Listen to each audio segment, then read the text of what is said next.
Sriman Gopa Vrindapal Prabhu from Hawaii. Big welcome to you, Gopa. The floor is yours for half an hour. Please offer your Pushpanjali.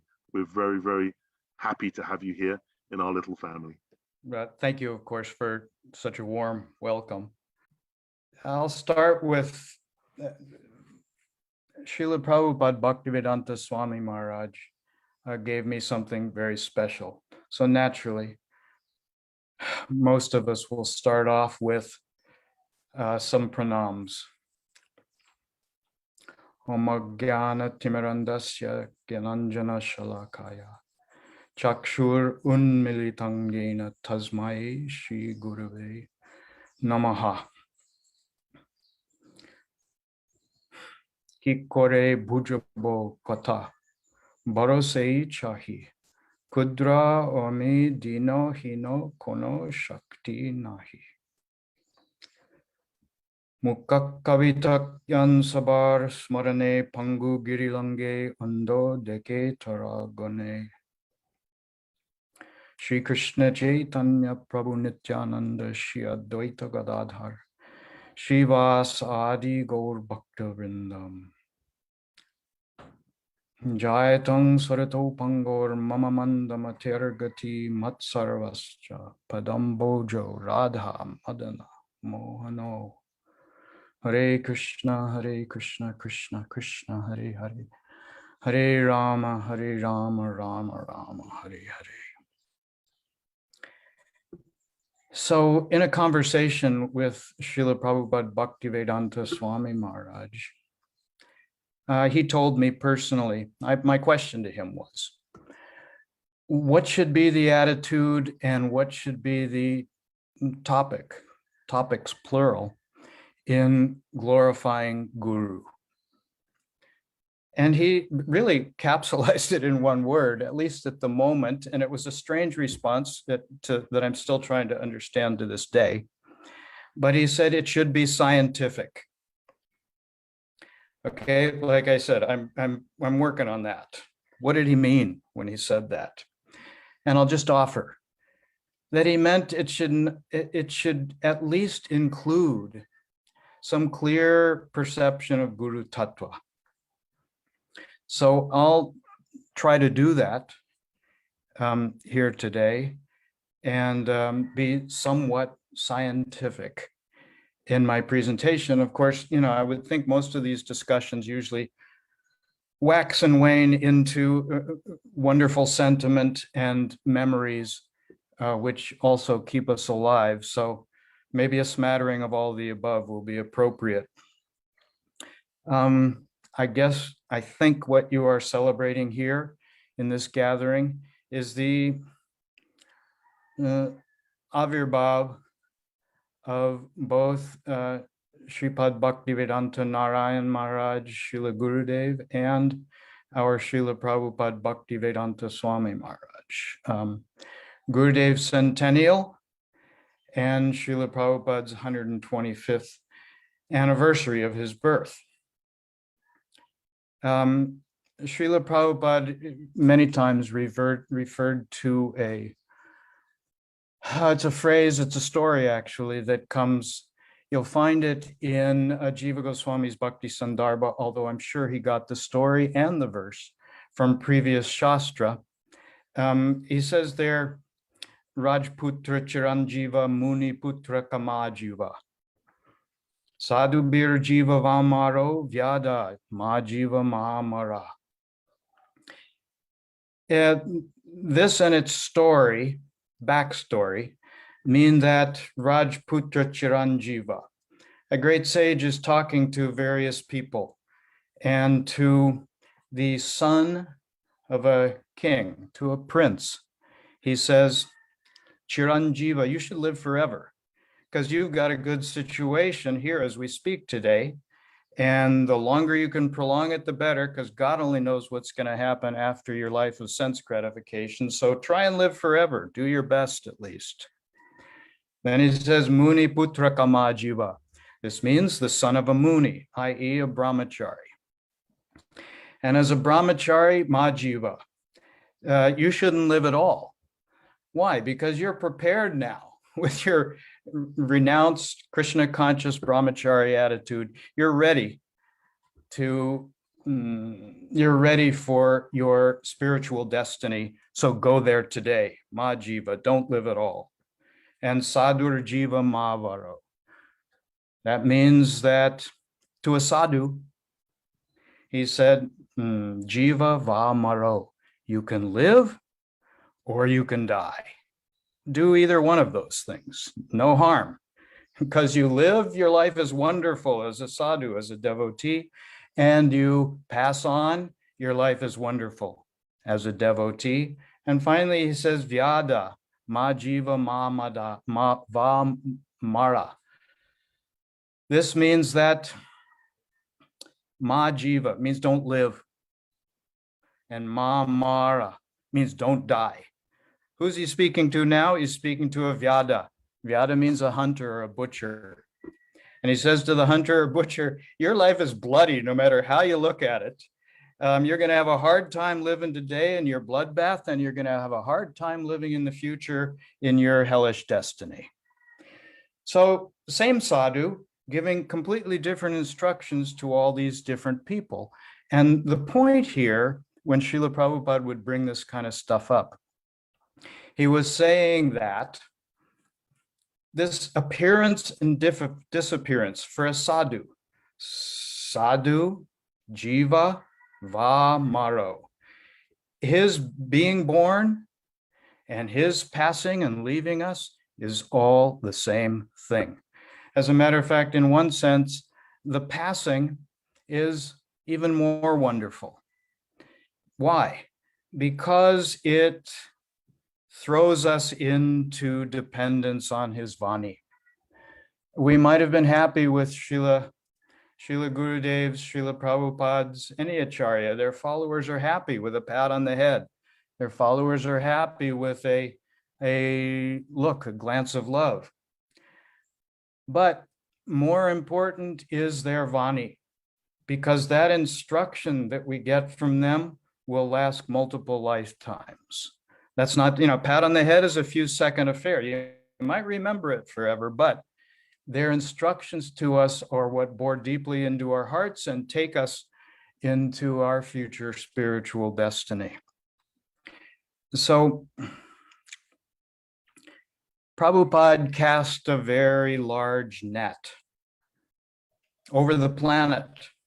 I mean, look, before Prabhupada, there was zero Krishna consciousness outside of India. After Prabhupada, a 10-year span, there was Krishna consciousness worldwide. One man with the backing of his Guru Varga. 1 year, nothing. Next year, an entire worldwide movement. I mean, nothing so miraculous has happened in the history of Krishna consciousness. So this is, it's a miracle. And Prabhupada is there as Guru, as representative of Guru Varga, of course, for all of us. It doesn't matter who your Guru is or where your connection is. Prabhupada cast a very large net of which we are all part. However you've come to Krishna consciousness, at least if you came to Krishna consciousness outside of India, Prabhupada could easily well be called the father of worldwide Krishna consciousness, of all of us. So I don't know how we made it through my wall of resistance. That's an important point. It's been said that Prabhupada bored through granite. To get to us Westerners at the time, children of the 60s and early 70s, you would have to be a massive drilling complex to get through the granite of our resistance. Somehow or other, Prabhupada got to my heart, and of course, I'm forever grateful for that. And he's been called a kamikaze devotee by Srila Bhakti Rakshak Sridhar Dev Goswami. Such a fitting appellation, such a fitting nomenclature, you know, for someone to, I mean, kamikaze means you're ready to fly into the eye of the enemy. You're ready to do literally anything to achieve your goal, least of which is to give your entire life. Many of you know Prabhupada said, "Nachao." He gave, you know, I have a beautiful picture when Prabhupada first arrived. It's a picture of Prabhupada standing on Commonwealth Pier in Boston, Massachusetts. And he's standing with his back to the camera. And over the picture, someone has written something that I said at the beginning as an invocation prayer. Ki kore bhujabo katha baro sei chahi. Kudra ami dino hino kono shakti nahi. He said, I'm supposed to give them Krishna consciousness. That's what you brought me here for. Kikore bhujabo kata. But how will I give them the bhuja? How will I give them the intelligence to understand this Hari Katha? I don't know. But you, Krishna, you have all intelligence. You're the infinite reservoir of intelligence. So if you want to give me the intelligence to make me successful in this mission, you can do it. I certainly have nothing on my own behalf, but you can help me, Srila Prabhupada. Excuse me, you can help me, Sri Krishna. So, no, then his famous words, Nachao, nachao, say nachao, Prabhu nachao, say mate, kashter putali, jata nachao, say mate. So, my dear Lord, if you want to make me dance, if you brought me here to dance, then make me dance. Make me dance, make me dance. However you want me to dance, make me dance in that way. Then maybe there's some hope for some success in my message. So this is the way many of us think of Prabhupada, of course. Just to give some personal anecdotes, I was with him one time here in Hawaii, although I wasn't living here at the time. And we were in a room together, a couple other devotees, and we were talking about outreach. We were talking about giving Krishna consciousness to others, and he was vibrant like a young child. I mean, years were peeling off his life. He was loving the conversation so much. As a matter of fact, rare. He got up from behind his desk and walked and signaled to me and one other person, come with me. And we went over to a window. Why? So we could see one of his books better. Now we're in the sunlight of the day. And he said, what do you say here in this book in order to attract people? So I had to go through, I had to immediately rev up my whatever little brain power I had and start quoting a few verses to show him the kind of things we say to people, in English, of course, that we're hoping will catch their attention.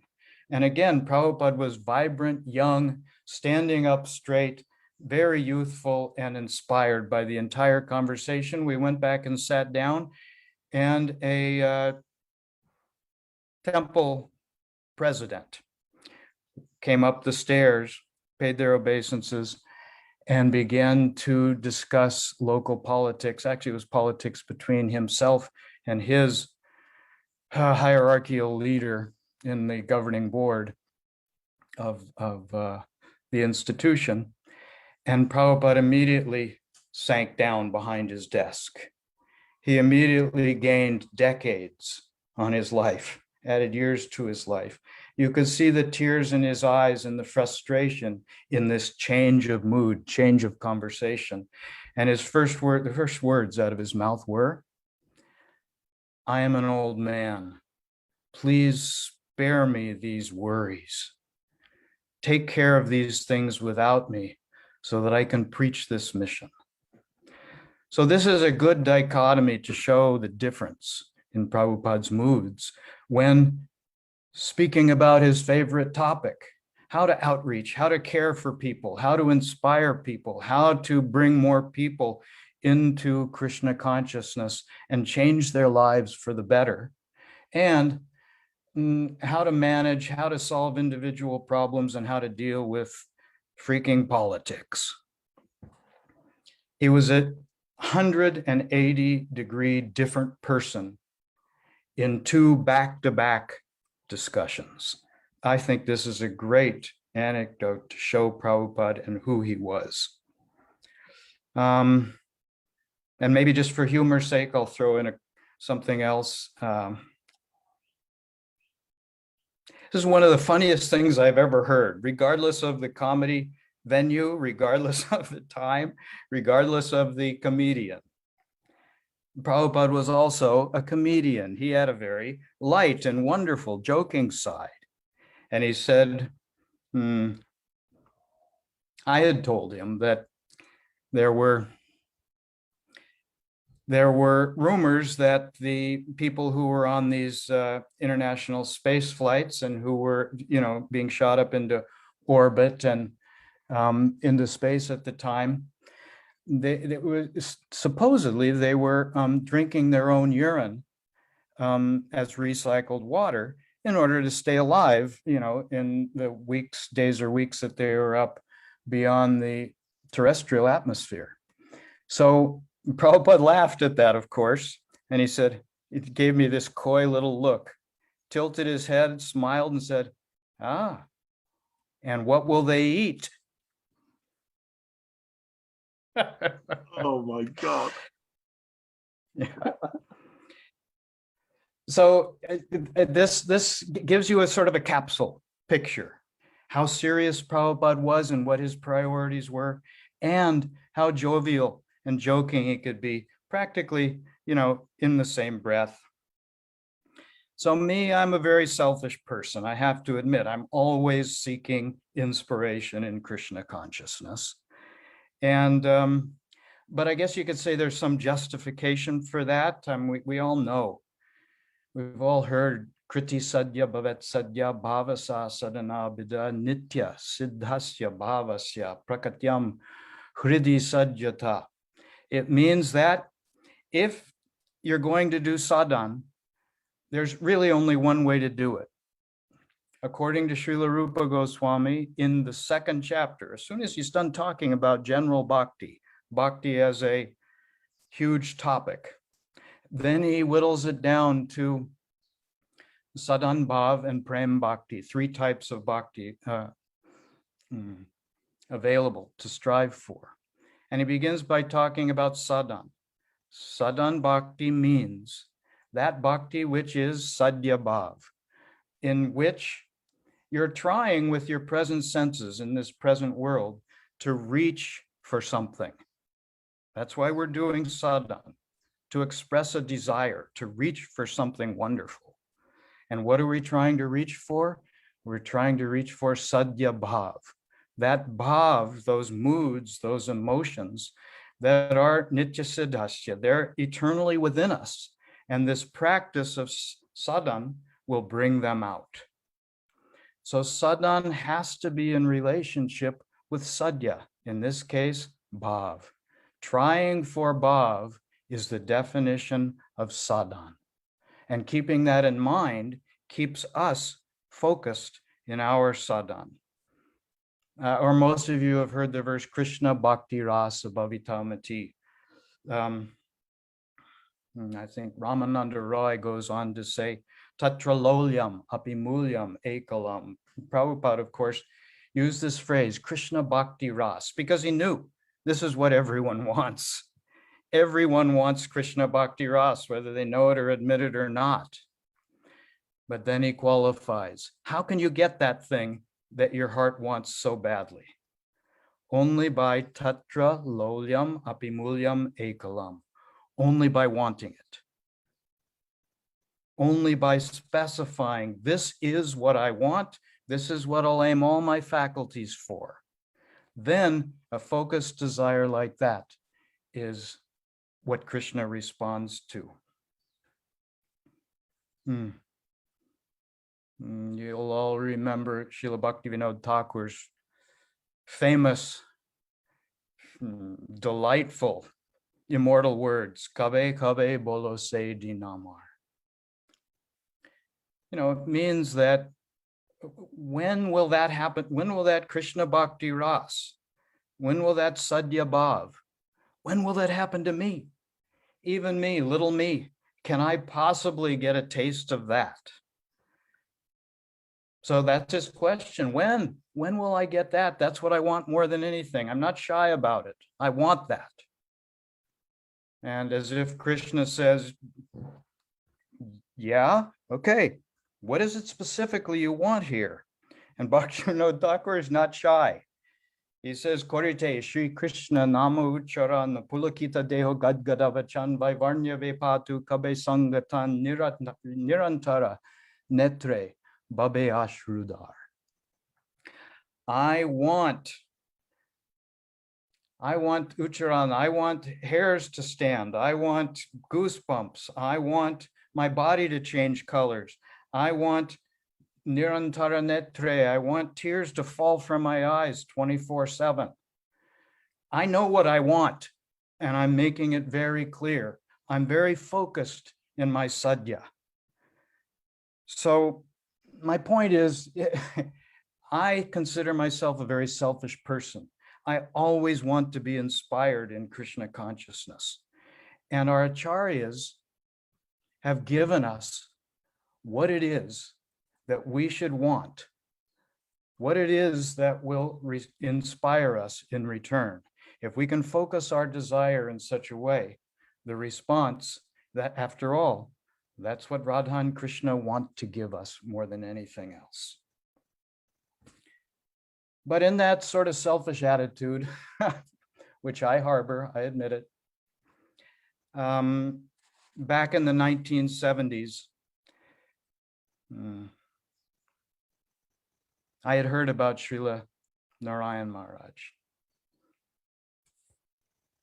Someone had told me, I don't remember who, but that there was I probably amplified this in my mind, I over dramatized it, but he said something about there being a winding staircase, and I pictured in my mind this sort of cobweb-ridden magic staircase going higher and higher and higher in a labyrinth into one room, one story after another. And somehow or other, this winding staircase in Mathura, India, would get you to this enchanted sort of attic loft where you would find the most wonderful, brimming treasure chest of gold and diamond and jewels. Of course, the treasure chest here was the Krishna Katha of Srila Gurudeva, Narayan Maharaj. But this is how I thought about it. Since the 70s, I had thought about it. Mula and I had been down to South India, and I had walked up the Gopuram in Sri Rangam. And of course, as you walk higher on the staircase, there's more cobwebs, and bats are attacking you from every direction. And, it's a wild sojourn just to get up the stairway, a winding stairway to the magical view at the top. Well, that was my impression of Srila Gurudeva long before I ever met him. But it wasn't until the 80s when I was able to actually go over there and meet him. And of course, everything that I had overthought in my mind came true. He was talking about Jaiva Dharma, and the immediate impression I got from listening to Srila Gurudeva talk about Jaiva Dharma was, this man knows everything. I couldn't ask a question or I couldn't suggest anything that he wouldn't have an immediate response for and wouldn't know like the back of his hand. I don't know if I've ever come across this before, except of course with my Srila Prabhupada. So this is sort of my first impression, both pre-meeting and after meeting Srila Gurudeva. Hmm.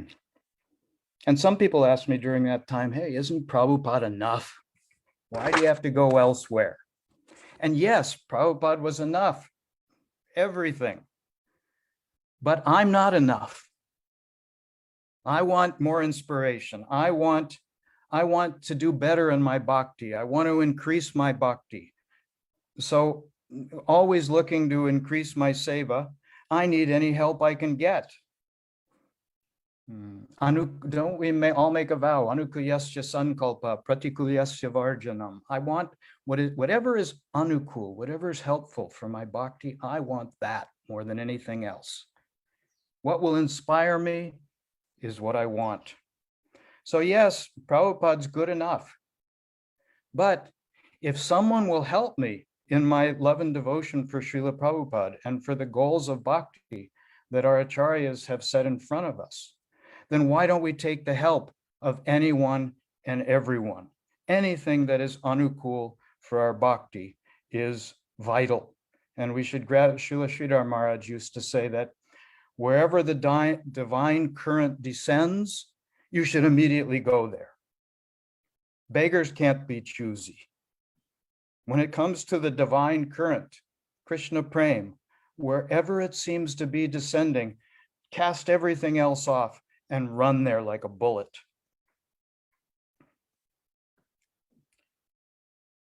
So, and plus I looked around and I saw, Mula, my wife, I saw my kids, I saw my god brothers.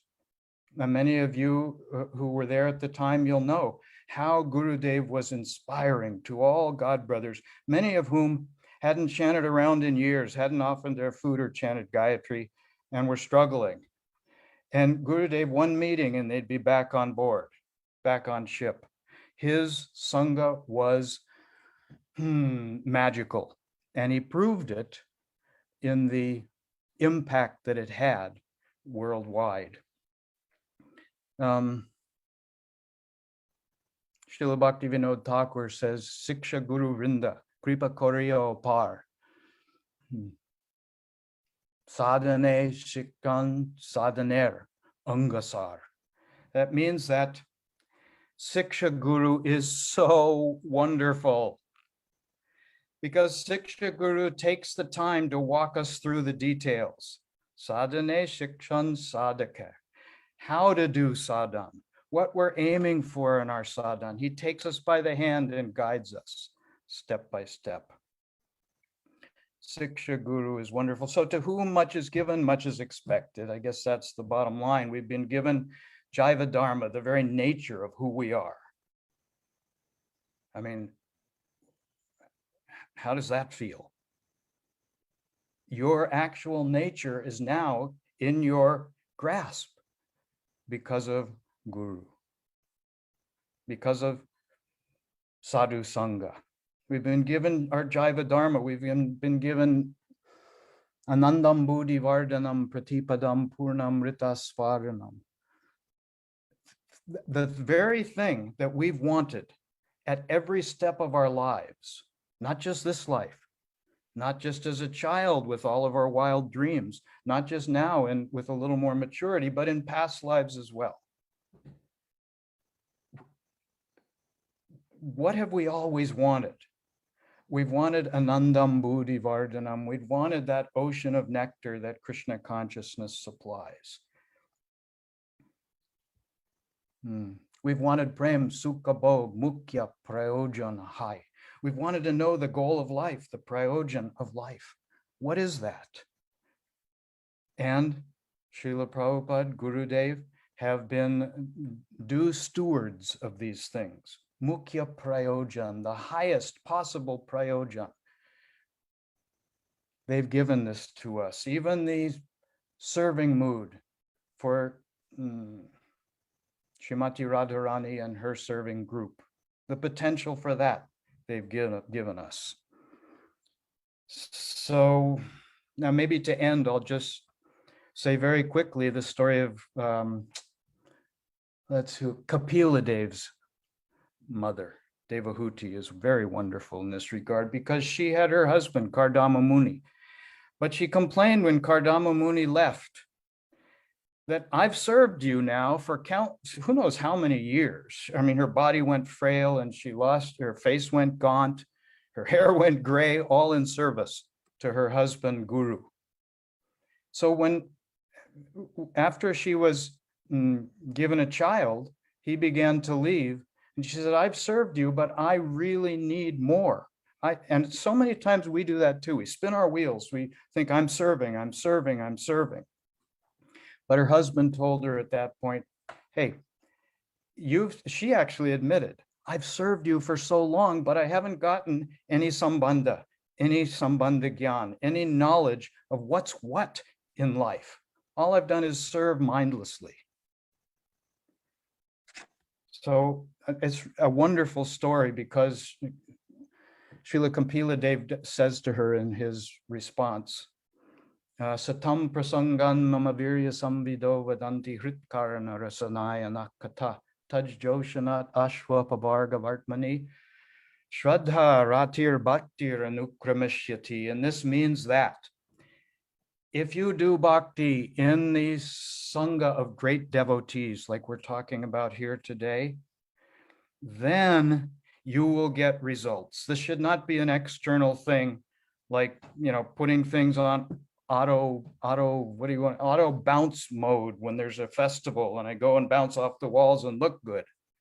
That's not what it is.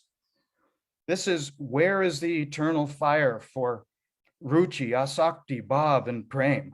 Where is that? That's what has to be kept alive. That's the real essence of this topic. And that's what we get from Sadhu Sangha.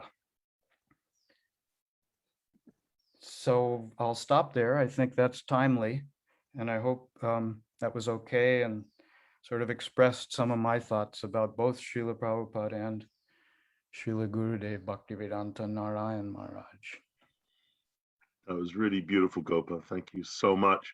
I don't know if you realize this, but you perfectly bookended your presentation, because you started off by explaining to us the importance and the primacy of vani over vapu. And then you ended it by reminding us that we need to move from mindless seva to mindful seva. And we can only actually perform mindful seva if we've actually imbibed the vani of our parampara and of our guru. So that was really beautiful. And certainly from my experience, in many ways, although I was very fortunate to have quite an intimate relationship with Gurudev, I found that after he disappeared, the sort of equal direct access that everybody then had to Srila Gurudev, and it was not like I was denied any access, but it was the Vani access. Something about his post-disappearance made his Vani even more powerful. Probably because of the corruption in my conditioning of being somewhat dependent on the sweetness of his Vapu. I had that, so he gave me that grounding and that security of knowing that I'm loved by him. But then the Vani just always developing year by year. And this, for me personally, the 7 instructions he gave me, they're like the most incredible, what I would call like positive superviruses inside of me, where he's injected me with 7 instructions, all of which are dynamically changing all the time in an ever fresh way, because he's ever fresh and the Vani is ever fresh. And the savor you were talking about at the end is always ever fresh. So I found what you said super optimistic. And that I was really in the room with you when you were talking about Srila Prabhupada and the lightness of mood and the darkness of mood as he moved from discussing his outreach to discussing the politics within his Sangha. I can't imagine, because sometimes we forget that these Mahabhagavats, although they're from the spiritual world, they're playing human-like pastimes. So they're exhibiting all the human emotions we have. And certainly when I came to Krishna consciousness, I wanted Prabhupada as my guru. Of course, that was not possible. But what your talk did was really encapsulate and integrate the beauty of Srila Gurudeva and Srila Prabhupada as being both different and totally one team at the same time in the journey of your life. So thank you so much. It was really beautiful. And you also touched on desire. I'm going to slightly put words into your mouth. You're referring to the importance of one pointedness, desiring Krishna consciousness, and Gurudev's vani is so important on this, because he not only talks about lobh, greed. Because when I first heard about greed, I was like, well, I don't have any greed for bhakti, so I'm not going anywhere, am I? But greed for greed, anyone can have greed for greed. So that vani, greed for greed, anyone can pray for greed if they don't have greed, and eventually we'll get greed. So thank you for your heartly and erudite Pushpanjali.